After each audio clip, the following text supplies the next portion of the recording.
नमस्कार, हमारा नाम है समरीन और आपने देखना शुरू कर दिया है लाइव सिटीज। देखिए, शिक्षकों की ट्रांसफर पोस्टिंग को लेकर शिक्षा विभाग में काम काफी तेजी के साथ हो रहा है और आपको मालूम है कि इसको लेकर अब बाजाब्ता एक कमेटी का भी गठन हो गया है और इस कमेटी की आज पहली बैठक होने जा रही है। लेकिन इसी बीच बीते दिन शिक्षा मंत्री ने भी बड़ी बात कह दी थी। शिक्षा मंत्री ने क्या कुछ कहा था, आज इस वीडियो में हम आपको बताएंगे। तो आज इस मुद्दे पर सीधी बातचीत करने के लिए हमारे साथ सीनियर जर्नलिस्ट अरुण पांडे जी हैं। सबसे पहले बहुत शुक्रिया आपको भी धन्यवाद जी। सबसे पहले तो हम आपसे ये समझना चाहेंगे कि बीते दिन शिक्षा मंत्री सुनील कुमार ने बड़ी बात कह दी थी, क्या कुछ कहा था शिक्षा मंत्री ने अरुण जी? देखिए, बिहार के स्कूल शिक्षकों का अब तो उनकी संख्या 5 लाख से अधिक हो गई है, जिसमें 2 लाख से अधिक बीपीएससी से नियुक्त शिक्षक हैं, नवनियुक्त शिक्षक हैं और 3.5 लाख नियोजित शिक्षक हैं। अब ये मसला पहले से कार्यरत उन सभी नियोजित शिक्षकों को लेकर है कि एक स्थानांतरण की नियमावली बनेगी। ये पिछले दशक से ये चर्चा हो रही थी, नियमावली बनी, प्रारूप बना और होते होते रहा, उसका कार्यान्वयन नहीं हुआ। फिर नियोजित शिक्षक का स्वरूप ही बदल गया। अब तो नियोजित शिक्षक सभी सक्षमता परीक्षा देकर विशिष्ट शिक्षक हो गए हैं। एक और जहां 6 शिक्षक हैं, बीपीएससी द्वारा जो नियुक्त शिक्षक हैं वो अध्यापक कहलाते हैं, उनके अध्यापक का कैडर बना।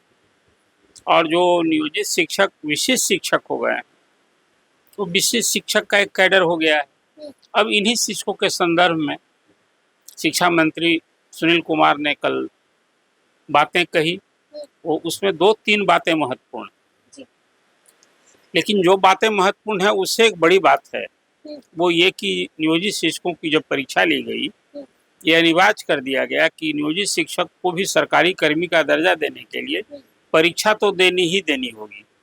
तो पहले बीपीएससी ने परीक्षा ली, शिक्षक संगठनों के आह्वान पर नियोजित शिक्षक बड़ी संख्या में नहीं बैठे, हालांकि उसमें भी 30-40 हजार शिक्षक बैठे और पास भी हुए थे। यानी कि सक्षमता परीक्षा की आप बात कर नहीं, पहले बीपीएससी की परीक्षा के बात कर रहा हूँ कि बीपीएससी की परीक्षा में भी नियोजित शिक्षक शरीक हुए थे, उनकी संख्या 60,000 थी और उसमें शिक्षक पास भी हुए, तो वो तो हो गए, बीपीएससी नियुक्त शिक्षक हो गए। अब जो नियोजित शिक्षक हैं जिन्होंने सक्षमता परीक्षा पास की, उनके लिए 3 ऑप्शन सरकार ने मांगा था हर शिक्षकों से कि आपका तबादला कहाँ होगा।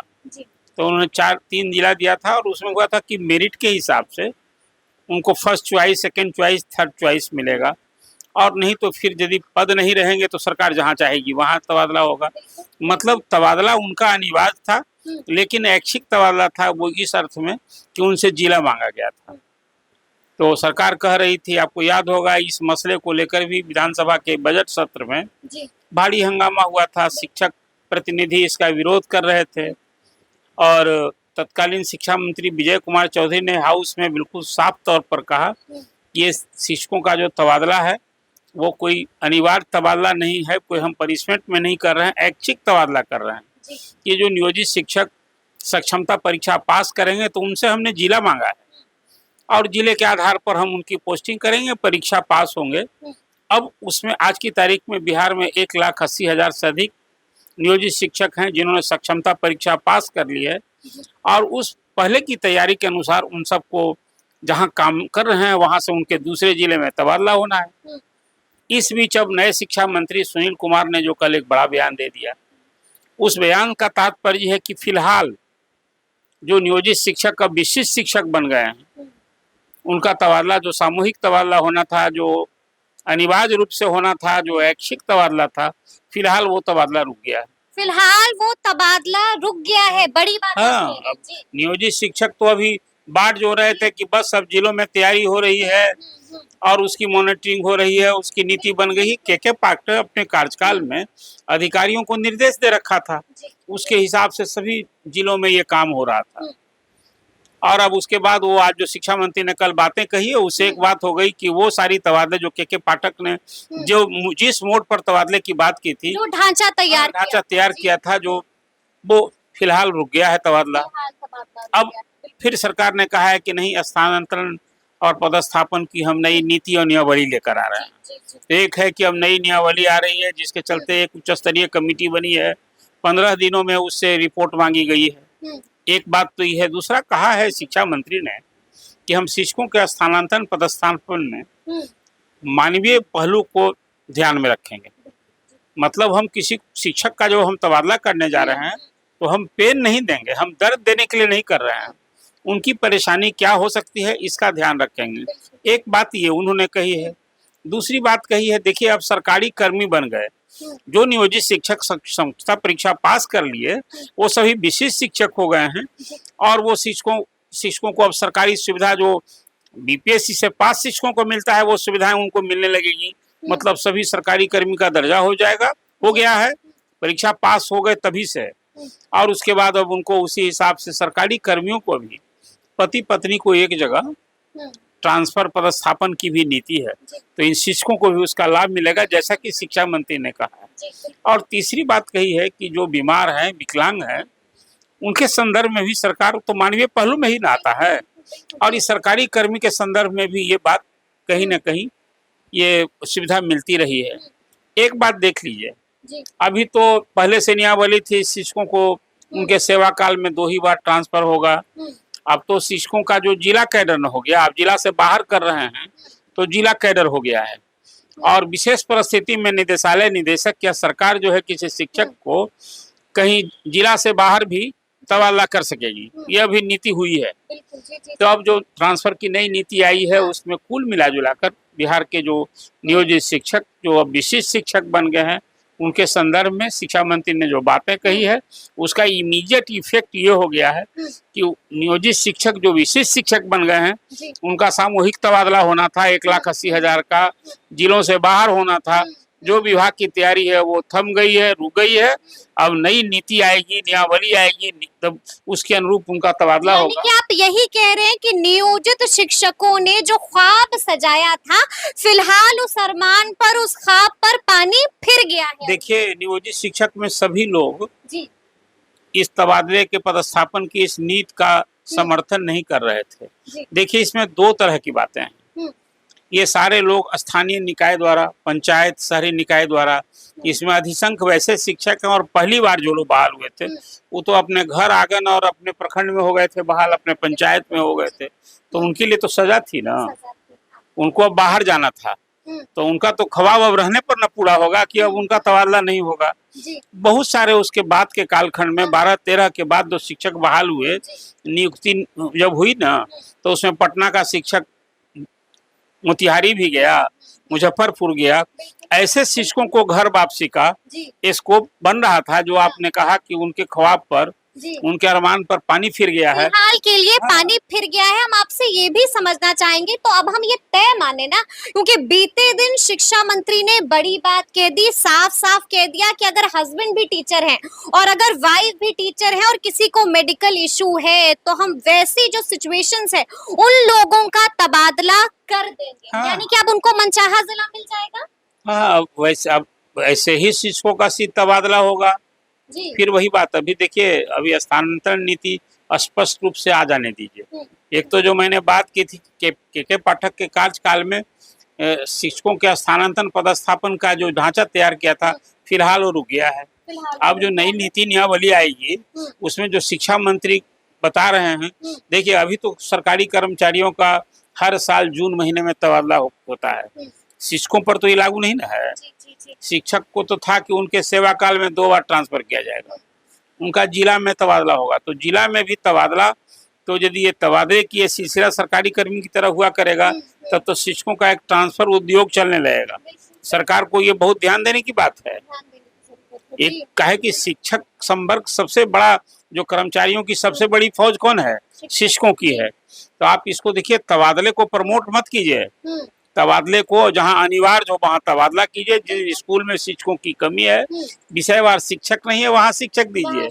और शिक्षक विशेष की जो खास समस्या है जो शिक्षा मंत्री ने जिस ओर इशारा किया है तभी तबादला कीजिए, मेरी ये राय है। बिल्कुल, शिक्षा मंत्री ने भी यही हाँ, और नहीं तो जो प्रारूप अभी बना था। अब के पाठक के जमाने में यदि वो ये आज तबादला हुआ रहता जो वो प्रारूप बनाए थे, तब तो शिक्षकों का सामूहिक तबादला हो रहा था। सभी 1,80,000 शिक्षकों का तबादला होता। और ये फिर तबादला कब रुकता बाद के दिनों में, जैसे के पाठक आज नहीं, अभी तबादला भी रुक गया। नहीं तो एक तो मुझे तो इस बात की आशंका थी कि शिक्षा विभाग में जैसे जयप्रकाश नारायण यादव शिक्षा मंत्री थे, उस समय भी एक शिक्षकों के ट्रांसफर का, हेडमास्टर की पोस्टिंग का एक उद्योग ही चला था। उद्योग का तात्पर्य जब समझ रही है ना, हमारे व्यूअर्स समझ रहे हैं, इंडस्ट्री का मतलब हो तबादला भी बिहार में एक इंडस्ट्री है। हर साल जो अब जून महीने में अभी देखिए, बीते जून में तबादला अलग खेल चलता है। हाँ, वो खेल ही होता है, चाहे सीओ बीडीओ का हो या किसी विभाग में, चाहे इंजीनियर का हो, एक executive engineer, super engineer, chief engineer का। आपको हैरानी होगी बाजार में जो चर्चा रहती है, तो क्या कहा जाए, अब तो ट्रांसफर एक बाजार हो गया है और उद्योग हो गया। शिक्षकों को कम से कम इससे वंचित रखिए और विशेष परिस्थिति में तबादला कीजिए। जब जरूरत हो तभी तबादला कीजिए। हम आपसे ये भी समझना चाहेंगे, शिक्षा मंत्री ने, नए शिक्षा मंत्री ने जो बात कही है, इस शिक्षकों के लिए सुकून देने वाला है कि भरोसा भी दिलाया। शिक्षा मंत्री के बातों में दम है। हम आपसे ये भी समझना चाहेंगे कि कहा तो ये भी जा रहा है कि छुट्टियों के लिए भी नया कैलेंडर जारी किया जा सकता है, यानी कि अब पर्व और त्योहारों की छुट्टी में कटौती नहीं होगी। देखिए, अब वो तो सब कुछ धीरे धीरे के पाठक जिस ढंग से कुछ एक्ट कर गए हैं, चाहे वो स्कूल की टाइमिंग को लेकर क्या हुआ, मुख्यमंत्री ने कहा था कि स्कूल की टाइमिंग 10 से 4 होनी चाहिए, जो उनके जमाने में वो भी, और हमारे जैसे लोग भी उसी 10 से 4 वाले हैं। अब तो 9 से 4 और 5 हो गया है ना, ये जो भी कुछ हुआ है, ये भी रास नहीं आ रहा है। देखिए, स्कूल में शिक्षक समय से आवे, निश्चित रूप से आवे, स्कूल में पढ़ाई हो, इसका कोई विरोध नहीं करेगा, सभी लोग का समर्थन है। और लेकिन आप एक उसकी काम की, अभी देखिए सरकारी कर्मचारी जो ऑफिस में काम करते हैं और शिक्षक जो पढ़ाते हैं, दोनों का काम का नेचर भिन्न है। आप उसको शिक्षक को थका करके आप उससे क्या डिग्री लीजिएगा? बिल्कुल प्रेशराइज करके आप फिर क्वालिटी एजुकेशन की उम्मीद मत। इसीलिए शिक्षक के संदर्भ में आपकी अवधारणा बदलनी होगी। और मुझे लगता है कि नए शिक्षा मंत्री सुनील कुमार ने निश्चित रूप से एक नया अप्रोच अपनाया है, जो कुछ व्यवहारिक दिखता है, लेकिन उनका भी डिसीजन बड़ा लेट से हो रहा है। अब वो तो के पाठक है नहीं, अब तो सिद्धार्थ साहब हैं, तो वो भी सोच समझ के फैसले नहीं, वो भी एक सुलझे अधिकारी हैं। और हमको लगता है कि अब वो बात है नहीं। अब धीरे धीरे सुनील कुमार शिक्षा मंत्री हैं, ये लोग अब जानने लगे हैं, जानेंगे। के पाठक के रहते तो शिक्षा मंत्री कौन है, ये गौन ही हो गया था। वो एक तरह से जीके का विषय हो गया था, जनरल नॉलेज का। के पाठक को सभी जान रहे थे। और शिक्षा मंत्री कौन थे, चंद्रशेखर के बाद सुनील जी आए कि विजय कुमार चौधरी बने कि आलोक मेहता ही बने थे क्या? तो भी बताइए, इतने लोग बदल गए। तो ये सब जीके का विषय हो गया था। लेकिन अभी सुनील कुमार ने जो कुछ कल बातें कही है, मुझे लगता है कि वो एक खुद भी तो एक शिक्षकों को राहत दे। हाँ, एक लंबे काल तक उन्होंने सेवा में एक आईपीएस अधिकारी रहे हैं, डीजी से रिटायर हुए हैं, और अधिकारी के रूप में भी एक संजीदा और वही गंभीर चित्त के अधिकारी, परेशानियों को सुनते हैं और समाधान भी करते हैं सुनील कुमार जी। अच्छा, हम आपसे ये भी जानना चाहेंगे अरुण जी कि बीते दिन ईडी का भी बड़ा एक्शन हुआ, और ईडी का बड़ा एक्शन शिक्षा विभाग की पूर्व डिप्टी डायरेक्टर विभा कुमारी पर हुआ है। माजरा क्या है? ये विभा कुमारी उच्च शिक्षा की निदेशक थी जी। और वही जो बाजार की बात मैंने की ना, अब वो हायर एजुकेशन में यूनिवर्सिटी के लिए फंडिंग से लेकर के, और उस समय के बाद और बाद में भी के पाठक के समय में तो जो डंटा चला, उससे कॉलेज एजुकेशन, हायर एजुकेशन भी अछूता नहीं रहा। ये हालत रही कि राजभवन से टकराव हो गया था। तो विभा कुमारी एक बार नहीं, अनेक बार। हाँ, तो विभा कुमारी वहाँ उच्च शिक्षा निदेशक थी, और उस समय ईडी का रेड हुआ, और उसमें आय से अधिक संपत्ति का मामला रेड 2-3 जगह रेड हुआ था, वैशाली में और कहाँ पटना में।